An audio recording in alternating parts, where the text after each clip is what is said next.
Guys, welcome back ulit dito sa ating channel. Welcome dito sa ating React tutorial series, no. Ang next na pag-aaralan natin about React ay itong use memo na hook, no.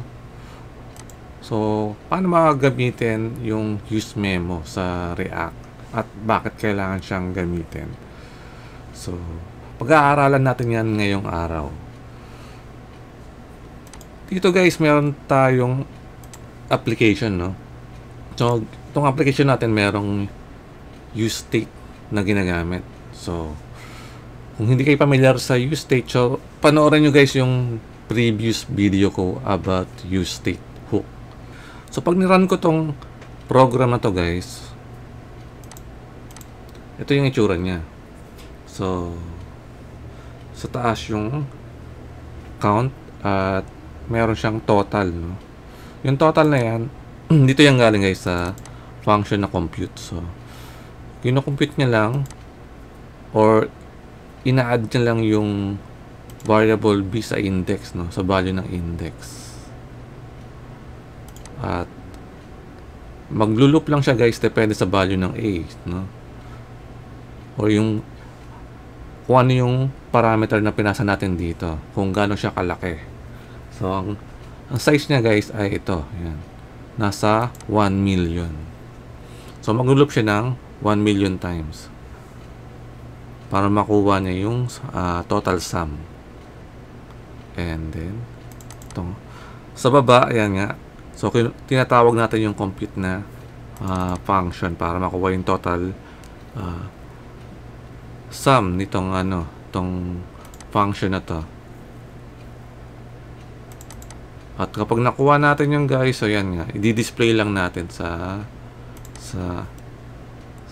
page natin dito sa total na section na to. Okay? So yung sa taas nga yung count, sa pangalawa yung total at sa ilalim yung button na increment.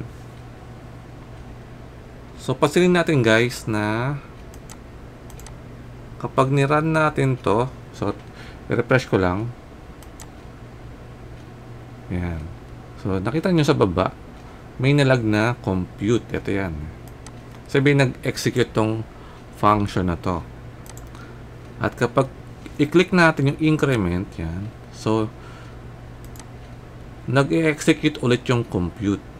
Bakit siya nag-execute? Kasi, nagbabago yung state ng ating count. So, tandaan natin, kapag nagbago yung state, nagre-render ulit yung ating buong page, no? Nagre-render siya ulit.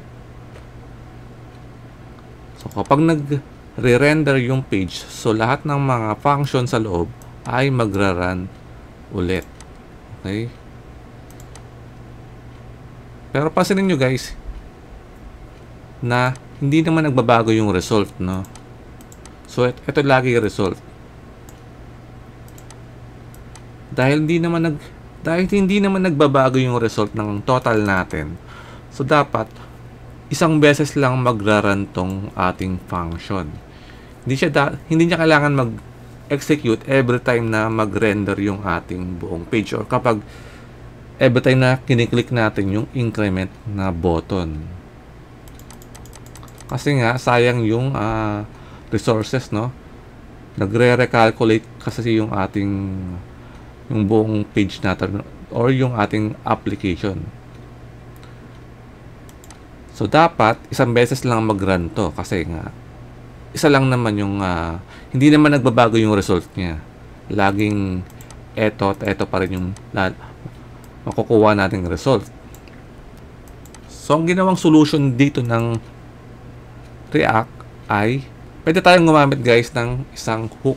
Ang tawag doon ay yung use memo.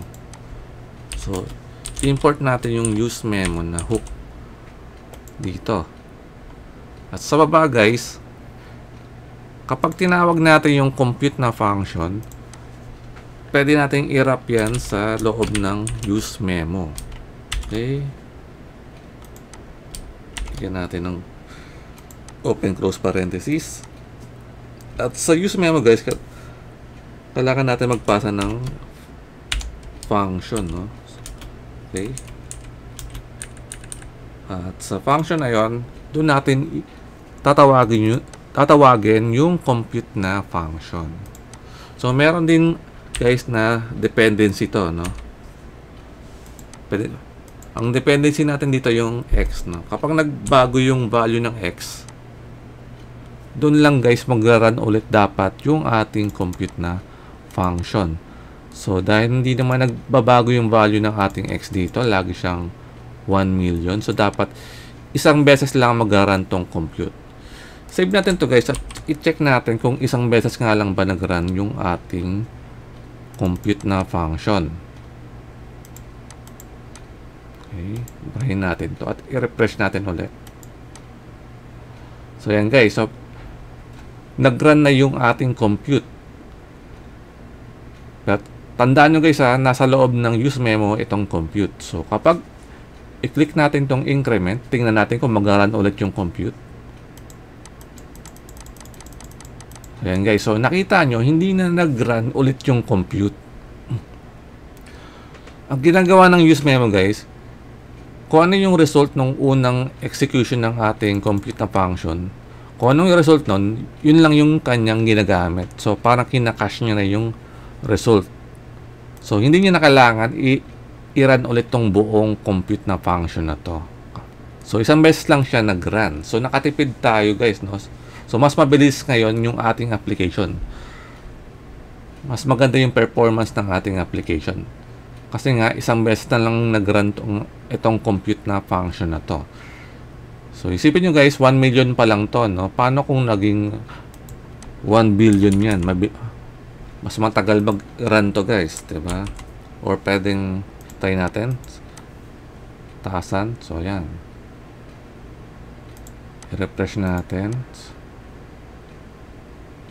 So, yan guys, no? Nakita nyo, ang tagal niya mag-lag, no? Kasi nga, kino-compute niya pa to. Yung, nag-run pa tong ating compute na function based sa value ng x na nasa 1 billion na. So, pero kapag in-increment ko yan,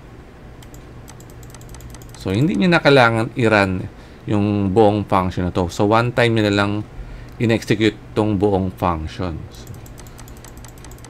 So, sa una lang siya mabagal, no? Sa umpisa lang. Pero sa pangalawa or pangatlong increment natin, so, hindi na siya mabagal. So, mabilis na mag-run yung ating application. So, yan guys, yung tamang paggamit ng use memo sa React.